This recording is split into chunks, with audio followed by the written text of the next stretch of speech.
cost $180,000 when she was in North Shore Hospital for a week. There's no way I could have paid that if Nobody could pay that. if Well, she look at didn't have Medicare, 8 years ago because she was hurt, so she's been on Medicare a lot longer than most people who go on it at 65 or whatever it is, you know. Um, and that was just the surgery. That doesn't count doctors, I mean, I'd be in the poorhouse right now.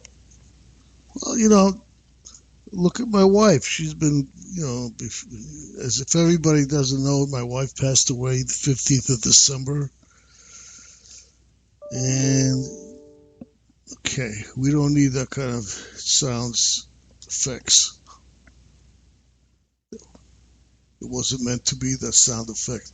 My wife passed away December 15th, and, we've been taking her for her cancer and cancer treatments since 2004. Luckily for Medicare and then Medicaid, she was able to get everything taken care of. A lot of treatments, her medications were sometimes at times $10,000 a month, sometimes more, and never had a problem. Everything was taken care of. But that has a lot to do also with New York State. New York State is probably one of the most progressive medical plans in the country. And it also has some of the highest taxes in the country. One goes with the other. Well, the problem is, everybody wants something for free, but they don't want to pay for taxes. The taxes to pay for it. Well, you got, HMOs and Big Pharma, they want to make their money. Yeah, but in New York State, I was thinking about maybe possibly moving to New Jersey. And I looked at the insurance in New Jersey. It's basically the same thing that I have now in Medicare. It's not available. Nothing close to it is available in New Jersey. It's a lot more expensive, and the deductibles are tremendous.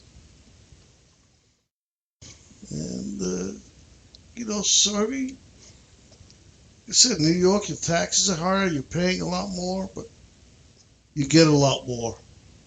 And that's the bottom line. So if you want to have good plans, better than Obamacare,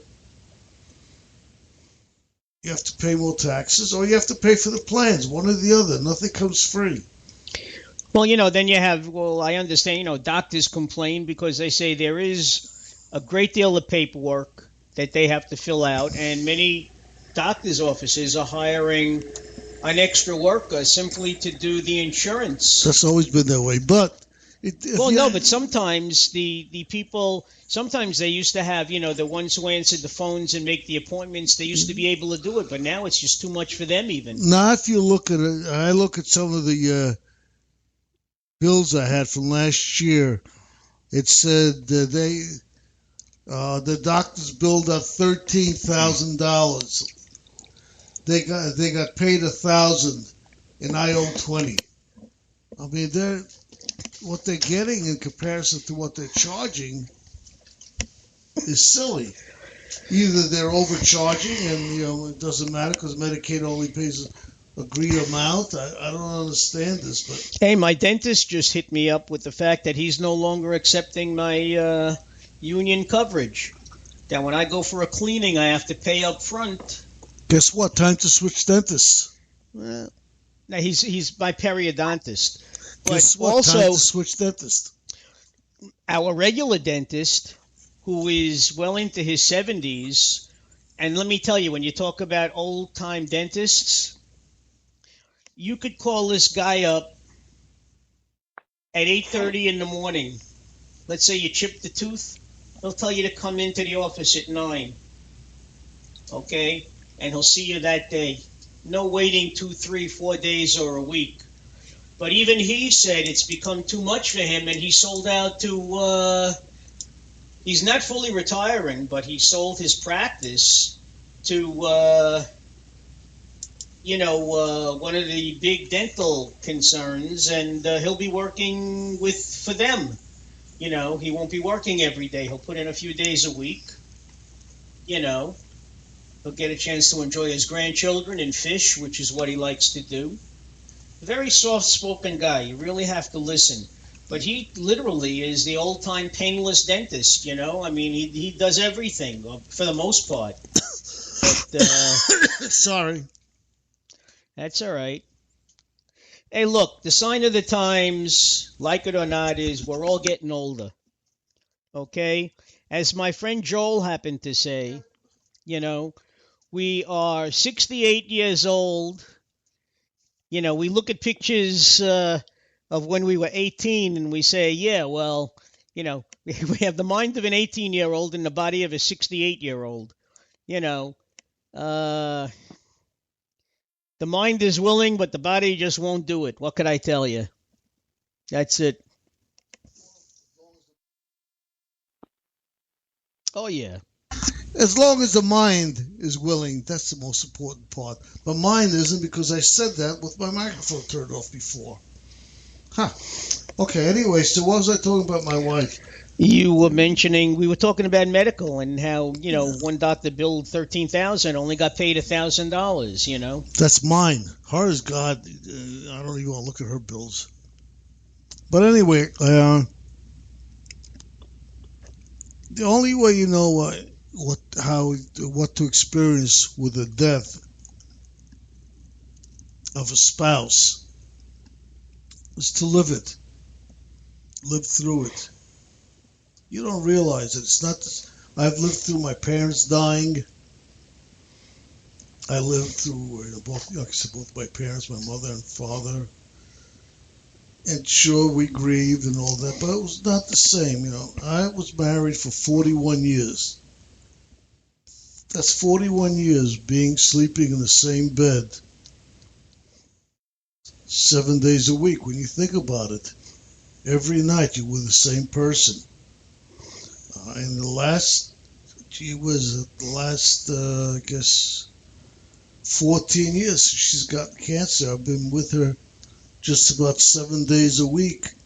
Either I was at work or I was with my wife. It was never a time where I was, that I wasn't doing something for her, taking care of her, being her mate, her caregiver. And the first day, second day after they pass away and you come home, there's nobody home. Just the pictures,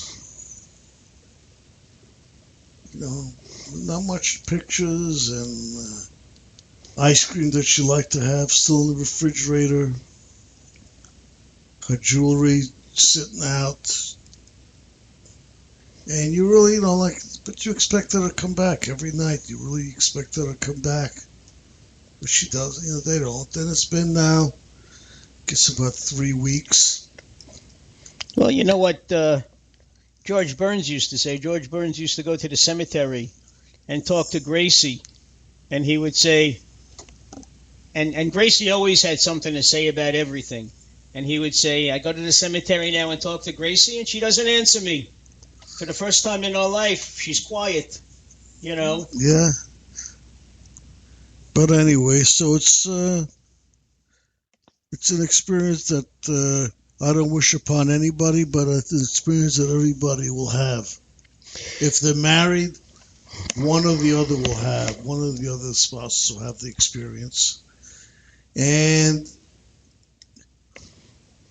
there was another related experience that Mark and I didn't get a chance to talk about.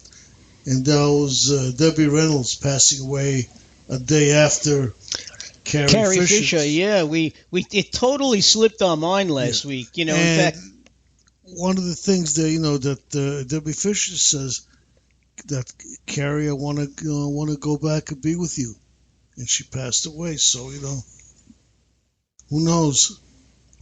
If she grieved to death.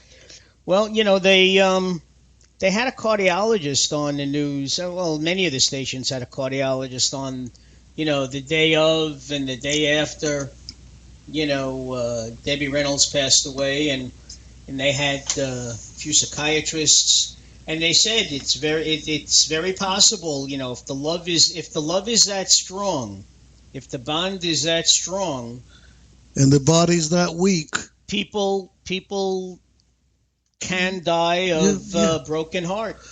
I mean, my sister posted in Facebook, and I remember the family. The husband was always a jolly guy. He used to come through the emergency room to say goodbye to all of them. My mom worked in the emergency room. And they would say, "How you doing?" And he would say, "I'm feeling great, but they tell me I'm going to be dead in 6 months." Well, he passed away, and 2 weeks later, his wife died of a broken heart. Left two young teenagers. One was 18, and then he had a younger sister that all of a sudden he became responsible for. This is part of life, unfortunately. I mean, it's part of life. The funny thing is now, even the cats know something's going on, because the cat is, since my wife is not here, has become much more affectionate. Well, animals know. Yeah, they can sense these things. They have a certain sense about them. They know when things are different. Yeah, I mean, she just comes and lays next to me all the time. He does, I'm sorry. His name is Popeye. Sorry, Popeye. As we're broadcasting, he's sitting in my lap purring. I don't know if you could hear his purring because of your ears. Well, he's happy because last week you forgot to feed him and he was upset. This time you fed him before the show. Yeah. It's true. But anyway, ladies and gentlemen, we have basically one more thing that the Rev wants to read. I'm going to read a prayer, and hopefully I can call it quits. Read it before I start coughing again. Losing a spouse is devastating, plain and simple. The lack of control and utter helplessness, and finally of death. The feelings of hopelessness, the minutes that feel like days. Lord, I come to you asking for relief from the sadness. I'm asking for your renewal of my mind and heart. I'm asking for fresh newness in my life. I'm asking that I could again feel true happiness that comes without aching from what has been taken from me. Lord, everything is stale. I am asking for a desire to want what is still in my life.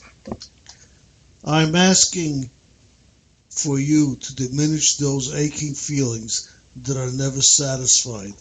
Asking you to diminish those thoughts that have no future. Asking for powerful medicine for my mind, my emotions, my heart. Asking that my will could find union with yours and accepting my loss. Lord, the Bible says you are my portion. Make my portion satisfy me. Amen. Lisa? I'm here. Did I have my speaker on? Yeah, I heard everything. Okay. Anyways, what can you say? It's it's hard, Lisa, I'll tell you that. Very hard. I know that it is. But like I told you a couple of weeks ago, you have to live because this is what Mary would have wanted. She doesn't want you to mourn. She wants you to be happy. And you have to live on her legacy. Talk about the memories